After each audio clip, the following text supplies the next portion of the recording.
नमस्कार, राज की बात में आपका स्वागत है। आजकल मीडिया में कुछ ऐसे पत्रकार हैं जो अपने आप को निष्पक्ष कहते हैं, तटस्थ कहते हैं, यानी कि निष्पक्षता दिखाने की कोशिश में वो देशद्रोही गतिविधियों में शामिल होते हैं। क्योंकि कभी राष्ट्र कवि रामधारी सिंह दिनकर ने लिखा था कि जो तटस्थ है समय लिखेगा उसका भी इतिहास। कहने का मतलब उनका यही था। ये तटस्थ होने का मतलब साफ तौर पर होता है कि आप हमारे साथ नहीं हो। इसका मतलब है कि जब सवाल राष्ट्र का हो, देश का हो, तो उस समय आपकी तटस्थता यानी कि देश के खिलाफ जाना ही होता है। एक उदाहरण है इस समय का, जैसे कि अभी गाजा में इजराइल का हमला हो रहा है, क्योंकि हमास के आतंकियों ने पहले इजराइल पर हमला किया।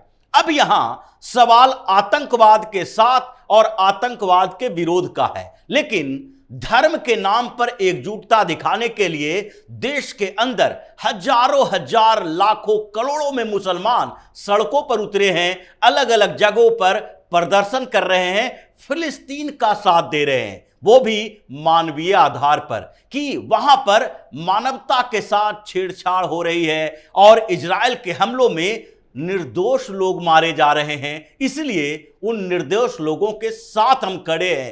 फिलिस्तीन के साथ क्यों खड़े हैं? क्योंकि इनको वहां पर मुसलमान दिखता है, आतंकवाद नहीं दिखता है। हजारों लाखों में सड़कों पर आकर ये कभी उस समय क्यों नहीं आए जबकि यहां मुंबई में ट्रेन में ब्लास्ट हुआ, मुंबई में हमला हुआ, 9/11 का हमला हुआ और उसके बाद 26/11 का हमला हुआ, और वैसे ही दिल्ली में ब्लास्ट हुआ, अक्षरधाम में ब्लास्ट हुआ, यहां तक कि कश्मीर में कई ब्लास्ट हुए, निर्दोषी मारे गए। लेकिन उस समय इन लोगों ने सड़कों पर आना नहीं सोचा और न ही सड़क पर आकर इस बात के लिए विरोध किया कि इन हमलों में निर्दोष लोग जो मारे जा रहे हैं वो जिहाद के खिलाफ है। उसी तरीके से मीडिया की बात करते हैं कि आज गाजा में जो चल रहा है उसके समर्थन में कुछ पत्रकार सामने दिखाई पड़ रहे हैं, और उसमें से एक पत्रकार हैं जो दलाली का रिकॉर्ड तोड़ रहा है, वो है रवीश कुमार।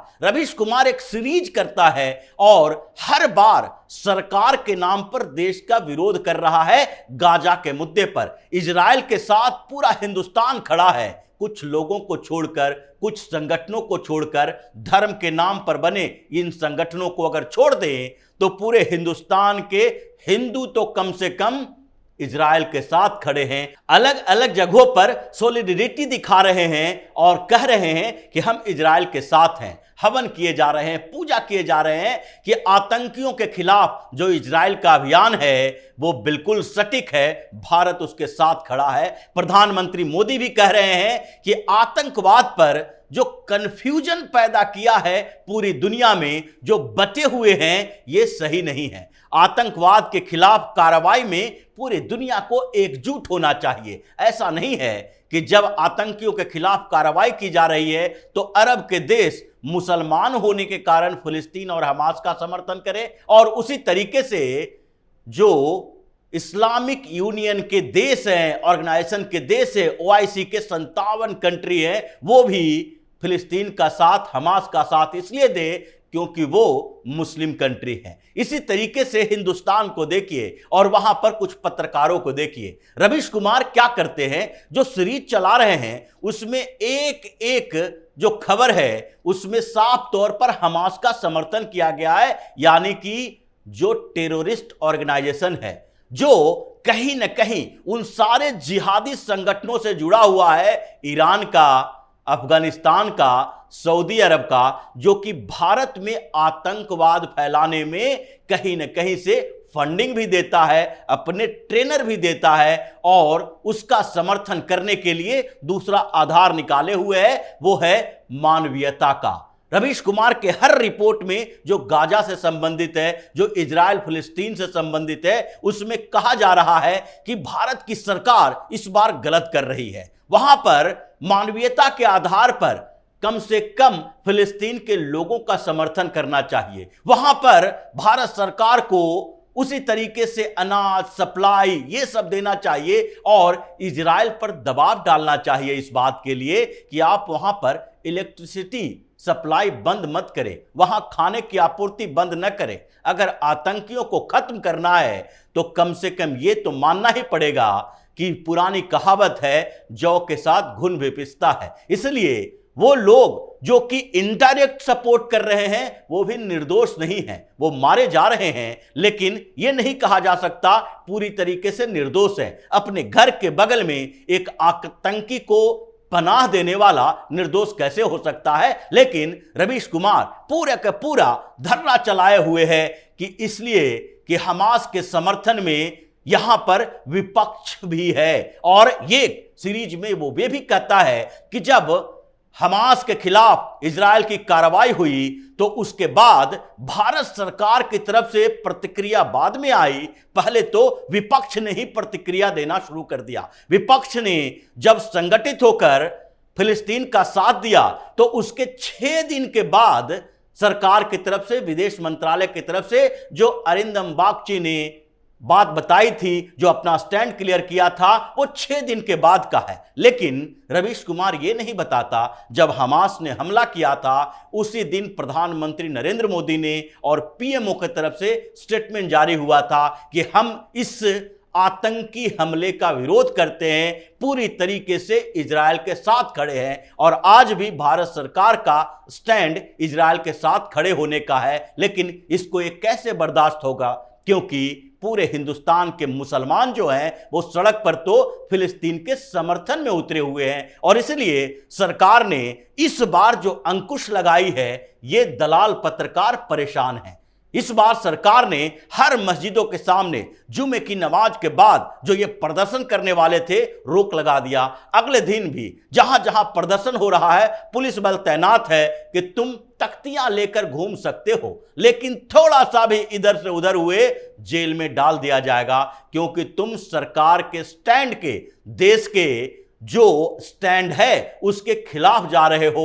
हमने इजराइल का समर्थन किया, तुम्हें उन आतंकियों का समर्थन करना है। लेकिन रवीश कुमार के लिए पहली बार नहीं है, यह गद्दारी उसके खून में बसती है। इसीलिए पिछले दिनों की बात देखिए, जब शर्जिल इमाम, उमर खालिद जैसे लोगों के समर्थन की बात हो रही थी, उमर खालिद के समर्थन में कि 1000 दिन से वो जेल में है, उसके लिए पहले गांधी पीस फाउंडेशन में एक प्रोग्राम आयोजित किया गया था। लेकिन गांधी पीस फाउंडेशन का वो हॉल उसे उपलब्ध नहीं कराया गया। इसके कारण दिल्ली पुलिस ने इन्हें रोक लगा दी कि आप गांधी पीस फाउंडेशन में एक आतंकी गतिविधियों में शामिल व्यक्ति के लिए प्रोग्राम नहीं कर सकते, उसके लिए एकता नहीं दिखा सकते। इसलिए बाद में प्रेस क्लब को चुना गया, क्योंकि प्रेस क्लब में भी कई मेंबर ऐसे हैं जो वामपंथी पत्रकार के उस गुट के हैं जिसे चीन से फंडिंग मिलती है, जो अभी न्यूज क्लिक का कई पत्रकार पकड़ा गया।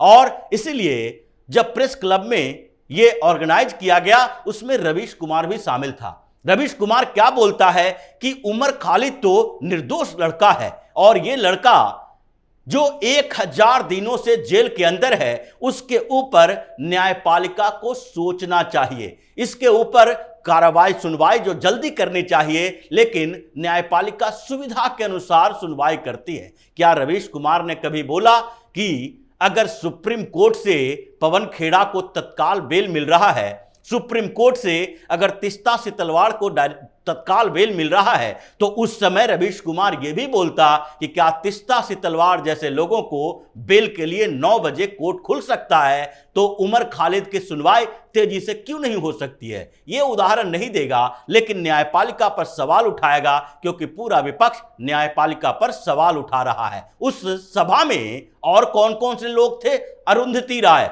जिसने कभी कहा था कि कश्मीर में तो प्लेबिसाइट होने चाहिए, यानी जनमत संग्रह होना चाहिए, जिसके ऊपर अभी दिल्ली पुलिस ने एक्शन लिया है। एलजी ने दिल्ली पुलिस को हरी झंडी दिखा दी है कि अरुंधति राय के खिलाफ मामला दर्ज करो। ये कई बार ऐसी गतिविधियों में शामिल पाई गई है। विदेशी फंडिंग भी मिलता है, बड़े बड़े अवार्ड मिलते हैं, फंक्शन में जाती है और देश के खिलाफ दुष्प्रचार करती है। और कौन थे ये? प्रभात पटनायक, ऐसे वामपंथी जिसको अर्बन नक्सली कहा जाता है। और शबनम हाशमी, उर्मिलेश जैसे लोग। शबनम हाशमी, ये कौन है शबनम हाशमी, जो कि एक एनजीओ के नाम पर गुजरात में दंगे पीड़ितों को बरगला रही थी, जिसके खिलाफ भी कई मामले चल रहे हैं। गोपाल इटालिया इससे जुड़ा था और जिसने जिस तरीके से गुजरात में पीएम मोदी को, जो तत्कालीन मुख्यमंत्री थे गुजरात के, इनको फंसाने की कोशिश की गई थी,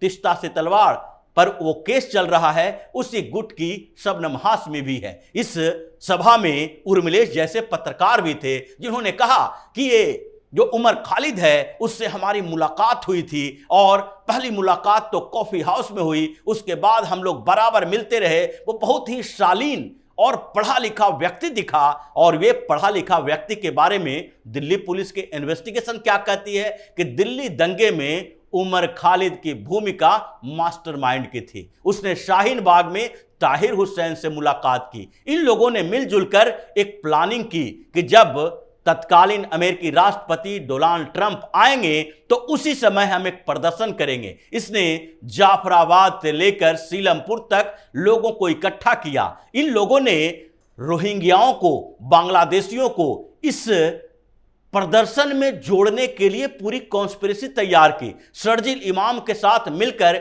इसको उन जगहों पर भेजा जहां पर मुस्लिम बाहुल क्षेत्र है। यही नहीं, जो पिंजरा तोड़ की 3 महिलाओं ने गवा दिया, वो भी कह रही है कि उमर खालिद हम लोगों को बरगलाया था और सीए के नाम पर दंगा फैलाने की कोशिश की थी। उसका कहना था कि जब अमेरिका के राष्ट्रपति भारत के दौरे पर हों और उस समय अगर देश में दंगा हो तो भारत के लिए इससे बड़ी शर्मिंदगी की बात नहीं हो सकती है। यही नहीं, जब दंगा कराने की पूरी साजिश हो गई, उर्मिलेश की नजरों में वो पढ़ा लिखा शालीन युवा बिहार चला जाता है कि इस कॉन्स्पिरेसी तो तय हो गई। व्हाट्सएप ग्रुप पर सिर्फ अपडेट लेता है। ये सारी कॉन्स्पिरेसी दिल्ली पुलिस ने अपने चार्जशीट में बताए हैं। इसीलिए 1000 से ज्यादा दिन से इसको जमानत नहीं मिल रही थी। लेकिन इन पत्रकारों को उस गद्दार के साथ रहना है। यही नहीं, अभी जो दिल्ली पुलिस के स्पेशल सेल ने 3 आतंकियों को गिरफ्तार किया है, जो आईएसआई के साथ मिलकर आईएसआईएस के लिए मॉड्यूल तैयार कर रहा था। उसमें से एक आतंकी अरशद वारसी ने कहा है कि वो शर्जील इमाम और उमर खालिद से मुलाकात करता था और शाहीन बाग आंदोलन में उसने भी भूमिका निभाई थी। कई व्हाट्सएप ग्रुप बनाए थे और वो आतंकी आज आईएसआईएस के लिए मॉड्यूल तैयार कर रहा है। मतलब ये सारे के सारे देशद्रोही गद्दार लोग हैं और उसके समर्थन में आप अगर जाते हो प्रेस क्लब में, उसके समर्थन में बात करते हो तो आप भी गद्दार गैंग के ही मेंबर हो। इसलिए रवीश कुमार की ये गद्दारी के जो कितने सबूत हैं वो धीरे धीरे सामने आ रहे हैं और पता लग रहा है कि कैसे ये तटस्थ होने, निष्पक्ष होने के नाम पर देश के साथ गद्दारी करता है और ये गद्दारी करता रहेगा जब तक ये पकड़े नहीं जाएंगे। क्योंकि अब धीरे धीरे परत दर परत सबूत तो मिलते हैं, लेकिन अभी तक जैसे न्यूज क्लिक पर एक्शन हुआ वैसे रवीश कुमार पर एक्शन नहीं हो पा रहा है। इसलिए ये अभी स्वतंत्र घूम रहे हैं, लेकिन जल्दी ही एक्शन होने वाला है। न्यूज क्लिक पर एक्शन के बाद रवीश कुमार ने भी एक प्रोग्राम की थी, उसमें कहा था फंड पर एक्शन लो लेकिन पत्रकारों को परेशान मत करो। ये प्रवीर पुरस्कार पत्रकार है जो कि चीन के फंड से यहां प्रोपेगेंडा फैला रहा है। इसलिए अब रवीश कुमार की बारी है, ऐसे लोगों की बारी है जो देश के संसाधनों का उपयोग करके देश के खिलाफ ही गद्दारी कर रहे हैं। तो इसी तरह की खबरों के साथ फिर से हाजिर होंगे। तब तक के लिए बने रहिए हमारे साथ और देते रहिए हमें सहयोग, ताकि इसी तरह की खबर हम आपके लाते रहें। धन्यवाद।